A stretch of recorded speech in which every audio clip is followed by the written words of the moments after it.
오늘은 어떤 교회를 세워야 하는가라는 주제로 말씀을 드리려고 합니다. 우리 교회 이름이 다 같이 교회 이름도 모르는 분들이 되게 많아요. 우리 교회 이름은 서인천 제일교회입니다. 어떤 분은 성남제일교회라고도 하고 어떤 분은 서인천교회라고도 하고 그래요. 근데 아닙니다. 서인천 제일교회입니다. 왜 하나님께서 우리 서인천 제일교회를 세우셨을까요? 하나님은 우리 교회를 통해서 뭘 하시길 원하실까요? 교회는 사람들에게 복을 주시기 위해서 하나님이 세워놓으신 기관이 아닙니다. 물론 복도 주시죠. 근데 복만 주시려고 세워놓은 것이 아니에요. 얼마 전 제가 믿지 않은 어떤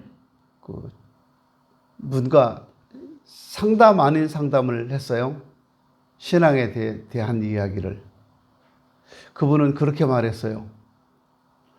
우리 가족이, 우리 어머니가 독실한 그리스도인이었는데 지금은 천주교로 개종했습니다. 뭐가 틀리죠? 뭐가 다른 점이 있죠? 이 이야기에서. 그분의 어머니는 독실한 기독교인이 아니었다는 겁니다. 기였으면 절대 개종할 수가 없죠. 그런데 자기 동생 남편이 목사고 또 누가 뭐고 한참 이야기를 해요. 성결교회라고. 그렇습니까? 근데 그분의 이야기가 뭐냐 하면 교회 다녀도 어려움이 있고 교회 다니는데 왜 힘든 일이 있습니까? 이거예요.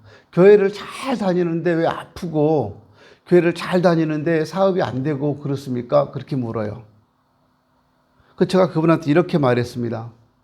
교회 잘 다녀서 모든 병이 다 낫고 교회 잘 다니면 사업이 다 잘 되고 하는 일이 다 잘 되고 다 부자 된다면 교회로 사람들이 몰려들 겁니다. 제가 그랬어요.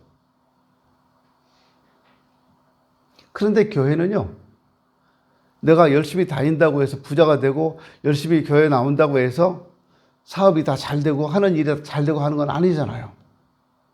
그거 하라고 하나님이 세워놓으신 곳이 교회가 아니라는 거예요. 교회는 주 예수 그리스도의 터 위에 세워져야 합니다.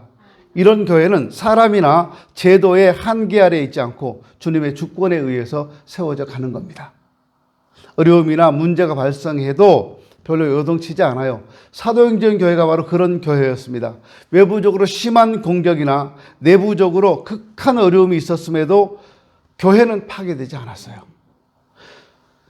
사도행전 4장 18절 이하에 보면 관리들의 위협이 있습니다. 관리들이 사도들을 잡아서 또 제자들을 잡아서 죽이기 위해서 겁을 주고 감옥에 가두고 예수의 이름으로 말하지 못하게 합니다. 국가가 교회에 개입해서 이래라 저래라 하고 있다 그 말입니다. 사도행전 5장 9절 이하에 보면 아나냐 삽비라 부부가 죽었습니다. 생각해 보세요, 여러분. 신앙생활 잘하던 성도가, 헌금도 잘하던 성도가 자기 밭 팔아서 절반만 헌금했다고 죽었어요.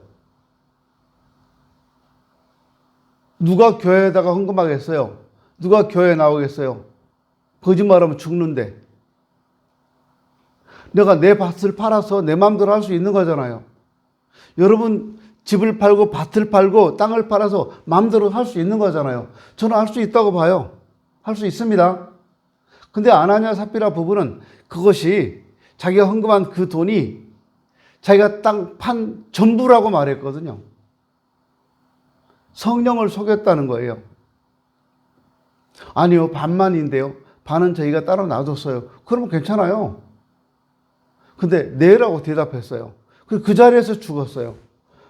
생각해 보세요. 제가 여러분들하고 무슨 얘기 하다가 우리 성도님들하고 무슨 얘기 하다가 성도 여러분이 거짓말하는 걸 내가 뻔히 알아요.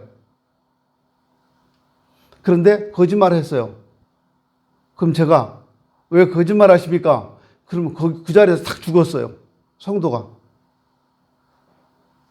교회에 무슨 소문이 날까요?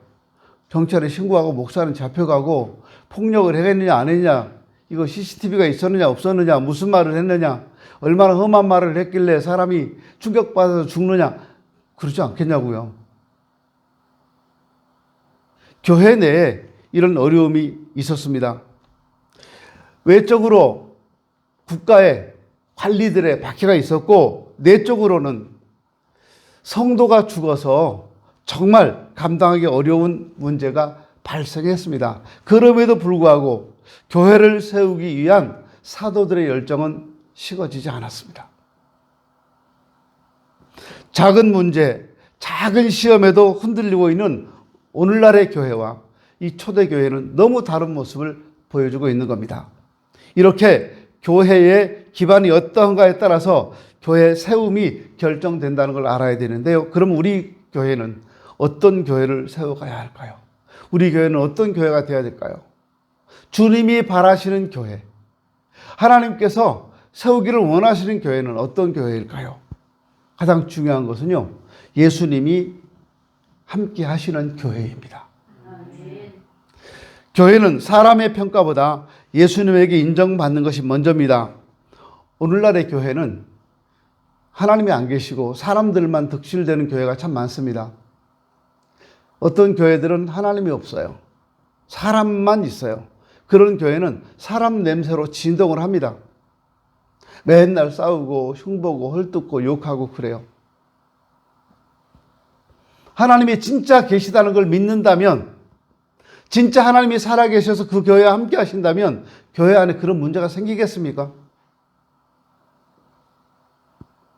교회가 존재하는 이유는 예수님을 만나고 그분께 예배하려는 사람들이 모이기 때문이에요. 교회에 와서 예수님 만나지 못하면 종교인에 불과합니다. 하나님의 자녀는 못 되는 거예요. 개인적으로만이 아니라 교회도 예수님이 중심이에요. 예수님에 의해서 세워지지 않는 교회는 예수님이 함께 하시지 않습니다. 예수님은 교회에 대해서 이렇게 말씀합니다. 마태복음 16장에 보면 베드로에게 너는 베드로라, 내가 이 반석 위에 내 교회를 세우리니 음부의 권세가 이기지 못하리라. 첫 번째 말씀하신 교회는 교회의 근거입니다. 믿음의 반석 위에 교회를 세우겠다는 거예요. 두 번째 말씀하시는 것은 마태복음 18장인데요. 여기에서는 예수님이 교회 속성에 대해서 말씀합니다. 두세 사람이 내 이름으로 모인 곳에는 나도 그들 중에 있느니라. 예수님의 이름으로 모인 교회는 예수님이 함께 하시겠다고 약속하셨어요. 교회의 가장 중요한 속성은 예수님이 함께 하신다는 겁니다. 요한계시록 2장 5절을 보면 교회에서 촛대를 옮기겠다고도 말씀합니다. 이건 무슨 뜻입니까? 하나님이 안 계신다는 거잖아요.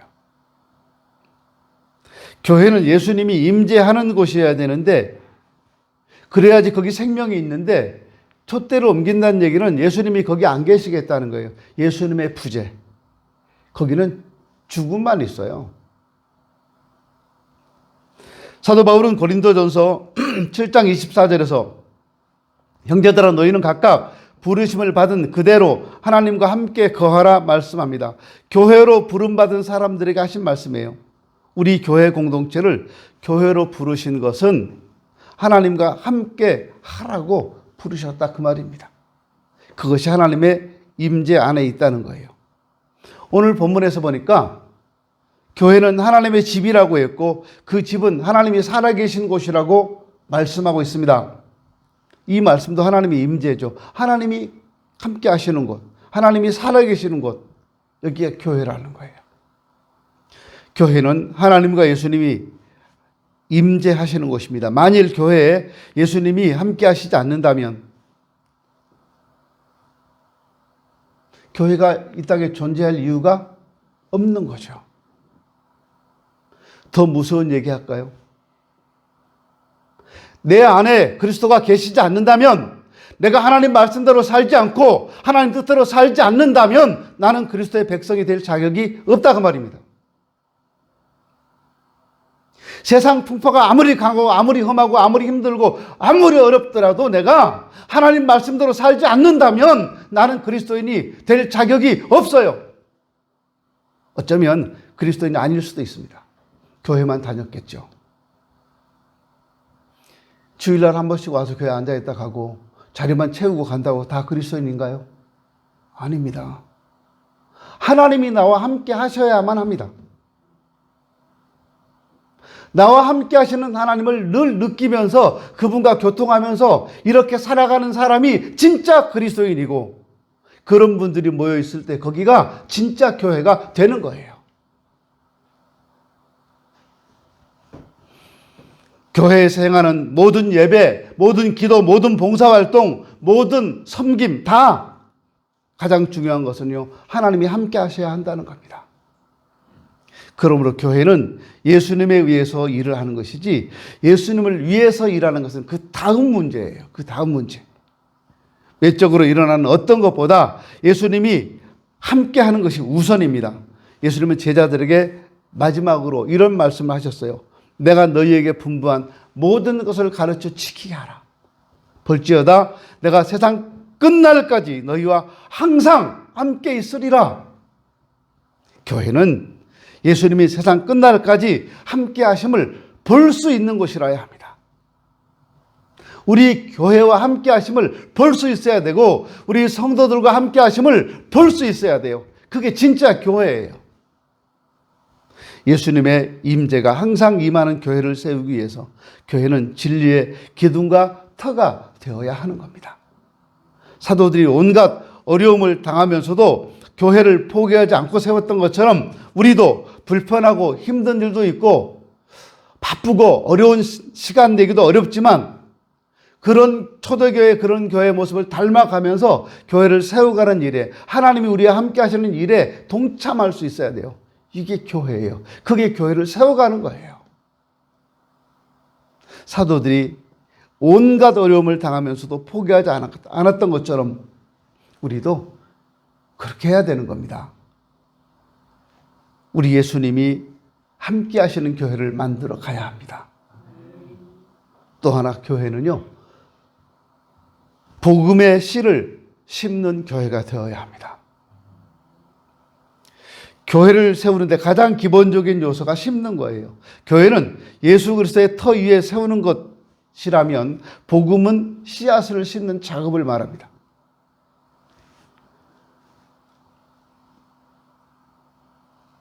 교회를 세우기 위해서 우리가 할 수 있는 일은 복음의 씨앗을 심는 거예요. 교회를 심는 것이 아니라 예수님을 심는 겁니다. 하나님 나라의 복음을 심는 거예요. 그러므로 자연스럽게 거기 씨앗에서 잎이 자라고 줄기가 자라고 열매를 맺을 수 있도록 해야 합니다. 고린도전서 3장 9절에 보니까 우리는 하나님의 동역자들이요 너희는 하나님의 밭이요 하나님의 집이다 라고 말씀합니다. 교회의 3원리죠. 교회는 동역자인 사람, 밭에 심는 씨앗, 집이라고 하는 거주지로 되어 있다는 것을 말하고 있습니다. 이게 원리입니다. 교회의 원리. 교회는 사람을 통해 복음의 씨앗을 심고 거주하도록 하나님이 만들어 놓으셨다는 겁니다. 그래서 교회는 세워지는 것만이 아니라 심는 일도 해야 되는 겁니다. 하나님이 교회를 자라게 하시기 위해서 우리들이 할 일은 복음을 심는 거예요. 그리고 심고 물 주는 것에 따라 자기의 상을 받는다라고 성경은 말합니다. 그래서 복음을 심는 일과 물 주는 일을 게을리하지 말아야 합니다. 교회에서 중요한 것은 조직하고 공부하고 돌보는 것이라고 할 수 있는데, 그러나 그보다 훨씬 더 중요한 것이 예수님을 따르고 그 주님을 사랑하고 그분께 순종하고 그분과 관계를 갖는 것이라고 할 수 있어요. 내가 아무리 성경을 많이 알아도, 내가 아무리 교회에서 조직을 잘 만들어내도 예수님과 관계가 안 좋으면 그 사람은 문제가 있는 사람인 거죠. 그 교회도 문제가 있는 교회고요. 예수님과 관계가 깨지면 아무것도 할 수 없습니다. 예수님 안에 있어야 되는 거예요. 예수님 밖에 있으면 아무것도 할 수 없어요. 열매를 맺는 것은 같은 원리입니다. 요한복음 15장에도 나오고 있는데요. 내 안에 거하라 나도 너희 안에 거하리라. 가지가 포도나무에 붙어있지 아니하면 스스로 열매를 맺을 수 없음 같이 너희도 내 안에 있지 아니하면 그러하리라. 교회는 하나님이 자라게 해주십니다. 그러나 복음의 씨앗을 심지 않으면 자라는 걸 볼 수가 없어요. 복음의 씨앗을 심는다는 것은 예수 그리스도의 중심, 예수 그리스도의 관계, 예수 그리스도의 사람이 되도록 도와주는 거예요. 그래서 바울은 사도행전 28장 31절에 교회를 세우는 것은 하나님이 하시기 때문에 바울 자신은 복음의 씨앗을 심고 가르치는 일에 전념했다고 말하고 있습니다. 우리는 주님의 교회를 세우기 위해서 진리의 터 위에 교회를 세우고 그 교회의 머리가 주님이라고 고백해야 합니다. 그러나 교회가 자라는 것은 세워져 있다고 되는 것이 아니라 복음의 씨를 계속 심을 때 자라는 거예요. 우리는 자라는 교회가 되기 위해 복음의 씨앗을 심는 동역자들이 되는 겁니다. 우리 교회를 세우는 자인 동시에 복음을 심는 동역자들. 여러분 지금 한국 교회라고 할 것도 없어요. 우리 교회가 무너져 가는 게 여러분 안 보이십니까? 저는 요즘요 굉장한 그 위기의식을 느껴요. 아, 내가 은퇴하면 우리 교회 문 닫을 수도 있겠다. 교회를 세워갈 사람들이 없고 사명을 갖고 교회를 세우려는 사람이 없다면 그 교회는 죽어버리는 거예요. 여러분 속으로 그럴 수 있을 거예요. 에이, 목사님 젊은 분들 오시면 더 잘해요. 그런 분도 계실 거예요. 예, 더 잘하실 거예요. 저는 그것도 믿어요. 충분히 잘하실 거예요. 젊은 목사님들. 그런데요, 젊으신 목사님들이 이 교회를 개척한 저처럼 그렇게 헌신할까요? 사례비를 안 줘도 교회 남아 있을까요? 몇 년씩 사례를 안 줘도 교회에 남아서 섬기고 있을까요? 말도 안 되는 얘기예요. 그래서 저는 위기의식을 느끼는 거예요. 언제부턴가 하나씩 무너지고 있어요. 주일학교가 무너졌어요. 유초등부가 무너졌어요. 중고등부가 무너졌어요. 청년회가 무너지고 다 무너졌어요. 주일학교가 없어졌어요. 성경공부, 작년 성경공부를 하려고 해도 사람이 없어요. 어떤 분들은 저한테 목사님 성경공부 해주세요. 하고 싶죠. 성경공부 하겠습니다. 그러면 시간을 정해놓고 언제 합니다. 거기 성경공부 하겠다고 모여줄 사람이 없는 거예요. 이유는 분명해요. 다들 바쁘니까. 직장에도 나가야 되고 애도 키워야 되고.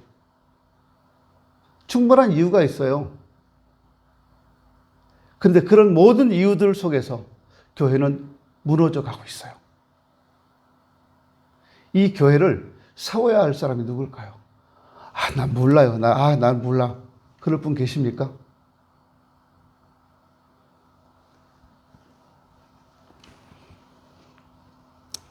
교회, 하나님이 원하시는 교회는 하나님 나라의 영향력을 발휘하는 교회입니다. 세상을 향해서 영향력을 발휘할 수 있는 교회라야 돼요. 교회가 세워지고 자란다고 하는 것은 목표가 분명하다는 것입니다. 교회 목표는 열매예요. 예수님과 관계 맺는 이유도 열매입니다. 열매라는 개념은 결실의 개념도 있지만 씨를 통한 번식의 의미도 있습니다. 교회는 결실도 중요하지만 번성하는 것, 번식하는 것도 중요해요. 열매는 다음 세대입니다. 나에게서 끝나는 것은 열매가 아니에요. 오늘의 열매는 내일의 열매라고 할 수 있습니다. 지금 교회가 열매를 맺는다고 하는 것은 다음 세대를 위한 씨앗이 된다는 뜻이 되기도 합니다. 그래서 교회는 하나님 나라의 열매들입니다. 우리 교회로만 남아있다면 우리 교회는 열매가 아니라 결과일 뿐입니다. 결과란 어떤 것에 대한 평가를 말하는 것이고 열매란 생명을 말하는 거예요. 교회는 복음의 씨앗을 심고 자라서 하나님 나라의 다음 세대의 생명의 일들이 지속해서 일어나도록 하는 곳, 이곳이 교회여야 합니다. 어떤 우리 교회 나오시다가 한동안 안 나오신 어떤 분이 있어서 전화를 했어요. 어떤 성도들에게. 그랬더니 전화를 그렇게 안 받다가 받아요. 왜 교회 안 나오느냐? 안 나온 지가 너무 오래됐는데 나와야 되지 않겠느냐? 그랬더니 이렇게 대답했어요. 예, 목사님 한번 놀러 가겠습니다. 그래서 제가 말했어요. 교회는 놀러 오는 것이 아니야. 제가 그랬어요. 여러분, 교회는 놀러 오는 것이 아니에요. 한번 놀러 가겠습니다. 안 와도 돼요. 놀러 오려면 안 와도 돼요. 교회는 놀러 오는 거 아니에요. 누구랑 놀 거예요, 와서. 다 예배 드리고 가는데. 그래서 제가, 이 사람은 교회 안 나올 사람이다. 교회를 놀러 오는 곳으로 알았구나. 그래서 그 사람은 제 마음에서 지워버렸어요. 이 사람은 우리 교회 성도가 아니다. 우리 교회 성도만이 아닌 것이 아니라 이 사람은 그리스도인, 교회 앞으로 안 나올 사람이다. 교회에서 그렇게 많은 혜택을 받은 사람인데.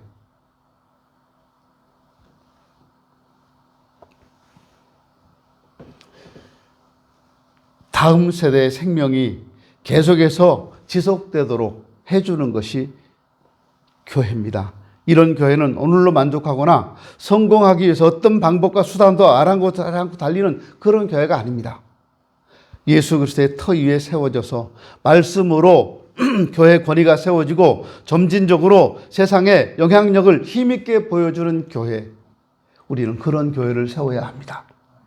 그 영향력이 바로 세상을 변화시킨다는 말입니다. 닐 콜이라고 하는 목사님은 저는 이분을 만난 적은 없네요. 이분이 쓴 글에 이런 말이 있습니다. 교인 수는 기독교 신앙의 잣대가 될 수 없다. 복음의 궁극적인 산물은 변화다.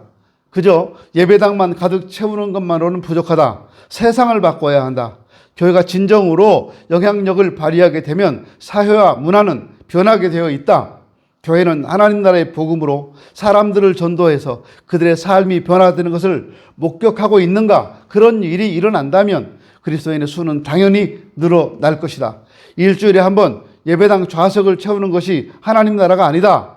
교인 출석률과 봉사만으로 교회를 평가하는 슬픈 현실이야말로 예수님의 고귀한 삶과 희생을 무가치하게 만드는 것이다. 교회의 영향력은 그 사회에서 찾아야 한다. 교회 좌석이 아닌 길거리에서 찾아야 한다는 뜻이다. 라고 콜 목사님은 이야기하고 있습니다. 자리만 채우고 좌석 수가 몇 개냐 이걸 따지는 거 가지고 교회가 크다 작다를 평가해서는 안 된다는 거예요. 그 지역의 영향력을 미치는 교회인가 이걸 보자는 겁니다.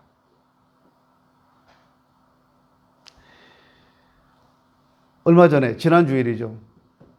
이태원에서 할로윈데이 사고가 있었습니다.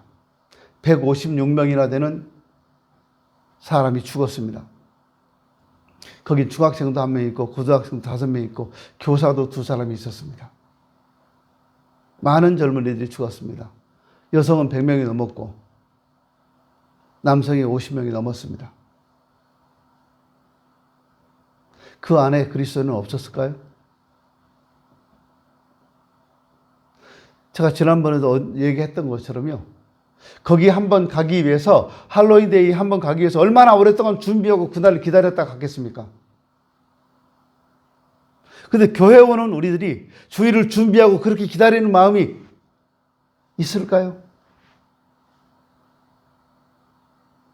전 그게 안타까웠어요. 그래서 지금 청와대가 아니죠. 대통령실에 우리나라에서 할로윈데이를 영원히 없애버리자. 할로윈데이를 영원히 하지 말자라는 운동이 일어나고 있습니다. 그래서 저도 거기 서명했습니다.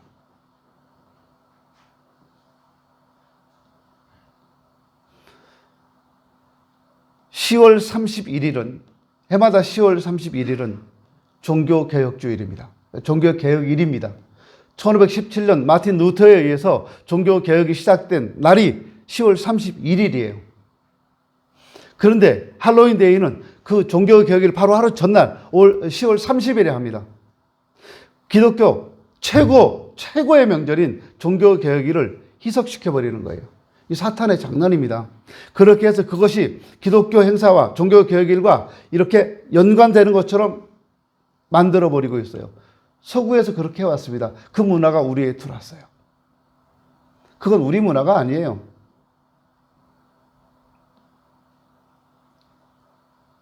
그 속에서 우리가 배워야 될 게, 얻어야 될 게 어떤 교훈일까요? 참 가슴 아픈 일이에요. 저 그런 생각도 했고요. 목사님들이랑 모여서 얘기할 때 그런 얘기도 많이 했었어요. 왜 이런 일이 일어났을까? 단순히 재미있어서 그랬을까? 첫째는 사탄이가 장난친 거죠. 그래서 흉측하고 혐오스러운 귀신이 우리 옆에 와서 같이 친근하게 그냥 있어도 되는 귀신으로 만들어 버렸잖아요. 근데 그것보다는, 그것도 그런 이유도 있어요. 영적으로는. 그것보다 젊은이들이 왜 이렇게 많이 갔을까? 제일 중요한 게 우리끼리 찾은 거예요. 정답은 아닙니다. 우리 젊은이들이 쉴 곳이 없었다. 청년들이 쉴 곳이 없었다. 마음 놓고 쉴 수 있는 공간이 없었다는 거예요. 그런 기회가 없었다는 거예요. 또 하나, 젊은이들이 너무 억압돼 있었다. 내 억압되는 걸 확 한번 펼쳐버릴 수 있는 이게 없어서 늘 움츠러져 있다는 거예요. 직장 때문에 그렇고, 학교 다니는 애들은 성적 때문에 그렇고, 취업 때문에 그렇고, 뭐 희망이 있어야지, 이 나라가. 억압되어 있는 청년들이 뭔가 하루만이라도 그냥 내 속에 있는 걸 발산하고 싶고, 그 내 얼굴, 맨 얼굴 내놓고는 안 되니까 가면 쓰고서 그냥 놀아보자 해서 갔던 거 아니냐. 그래서 우리가 할 일은 뭔가? 교회가 할 일은 뭐가 있겠느냐. 물론 목사님들이니까 결론은 그렇게 이어가죠. 교회가 젊은이들이 숨을 쉴 수 있는 공간을 만들어줘야 된다. 숨을 쉴 수 있는 프로그램을 만들어줘야 된다. 그게 뭐냐? 그게 뭐냐 해서는 다 말이 막혀요. 각자 다른 의견에 와요. 그렇지만 동일한 결론은 청년들에게 관심을 더 갖자. 청년들이 마음껏 자유롭게 밖에서 막 이렇게 억압되어 있는 거 교회 와서는 쭉 내려놓고 편안하게, 정말 편안하게, 평안하게 있을 수 있는 분위기를 만들어 가자. 교회 분위기를 그렇게 만들어 가자. 어떻게 이렇게 만들 수 있겠냐? 우리 그거 다음에 찾아서 서로 이야기하자. 그런 이야기를 하고 마쳤어요. 답답하죠? 세대 차이이긴 합니다만 저희 세대는 그렇게 답답하고 어려운 일이 있을 때 기도했거든요. 산에 가서 기도했고, 교회 가서 기도했고, 밤새워서 혼자라도 기도했어요. 저 혼자서 철야한 게 한두 번이 아니에요. 저 젊었을 때요. 혼자 교회 예배실 들어가서, 기도실 들어가서 밤새 기도하고 눈 뜨고 아침에 회사로 출근했었어요. 풀리지 않는 나만의 답답함을 그렇게 풀었던 것 같아요. 푸는 방식이 서로 다르다고 할 수 있겠지요.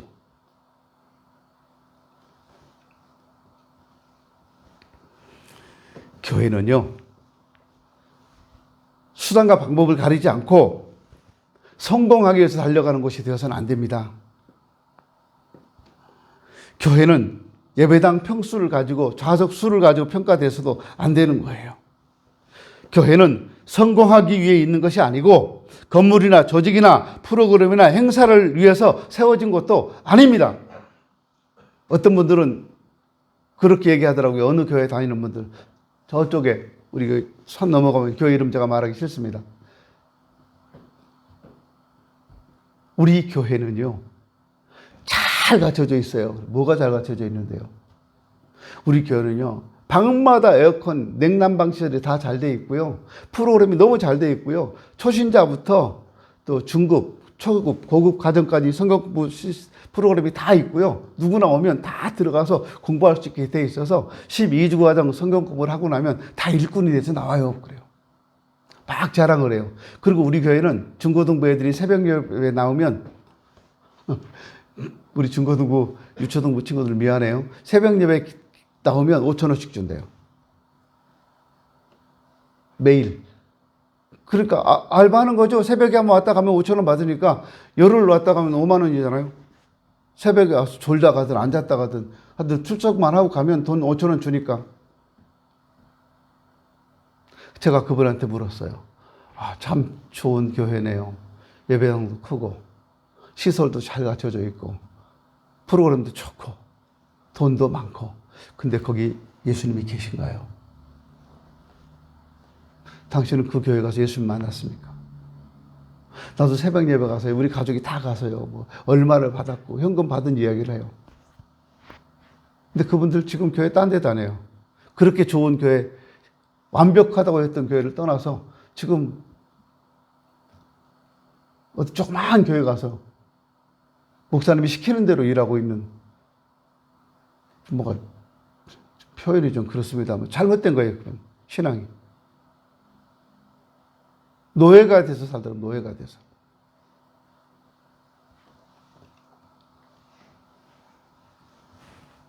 세상에서 하나님 나라에 영향을 미치는 그런 교회가 되어야 합니다. 예수님이 사도 바울을 부르실 때 그에게 주신 말씀이 사도행전 26장 18절에 나오는데, 그 눈을 뜨게 하여 어둠에서 빛으로 사탄의 권세에서 하나님께로 돌아오게 하고 죄 사함과 나를 믿어 거룩하게 된 무리 가운데서 기업을 얻게 하리라고 말씀합니다.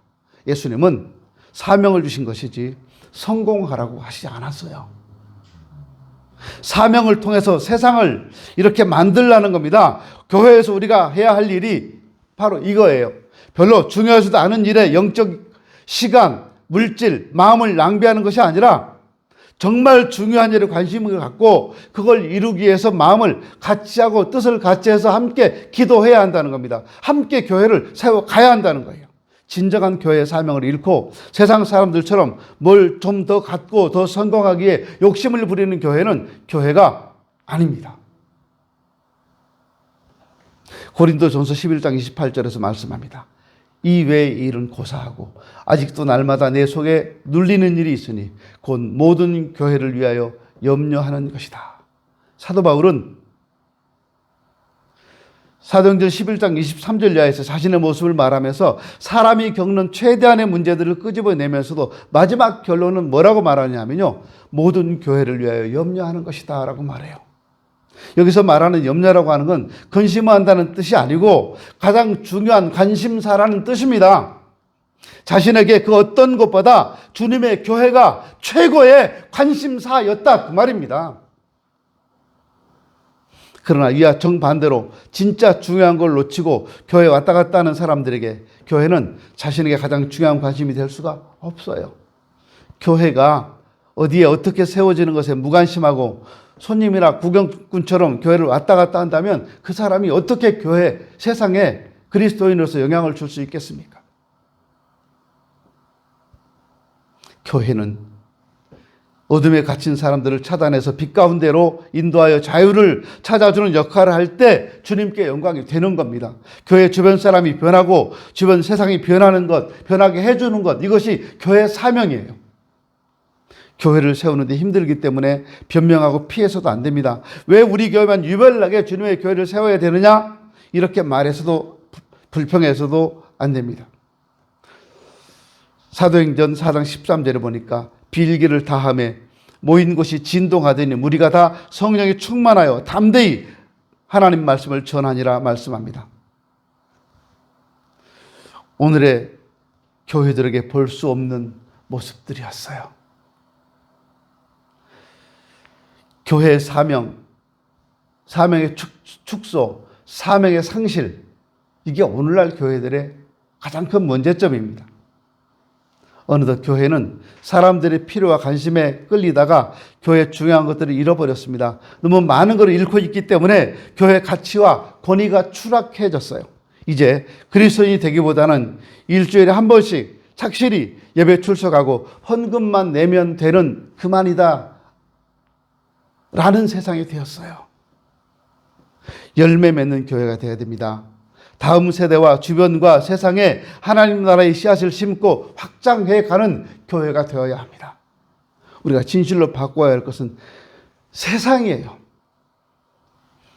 교회는 세상을 하나님 나라로 세우는 번식이 목적입니다. 어떤 교회를 세워야 예수님의 희생의 가치가 높임을 받을 수 있을까요?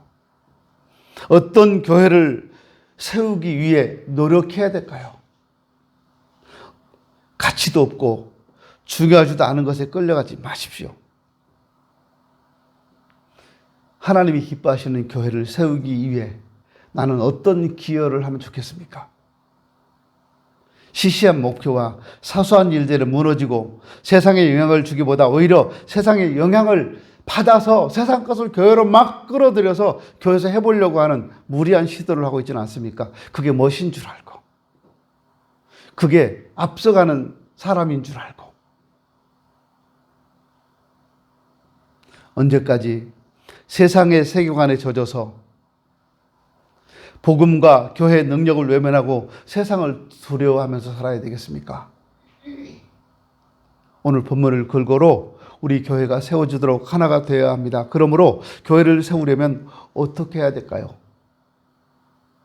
날마다 마음을 같이하여 성전에 모이기를 힘쓰고, 모이기를 피하는 어떤 사람들의 습관과 같이 하지 말고 오직 권하여 그날이 가까움을 볼수록 더욱 그리하자.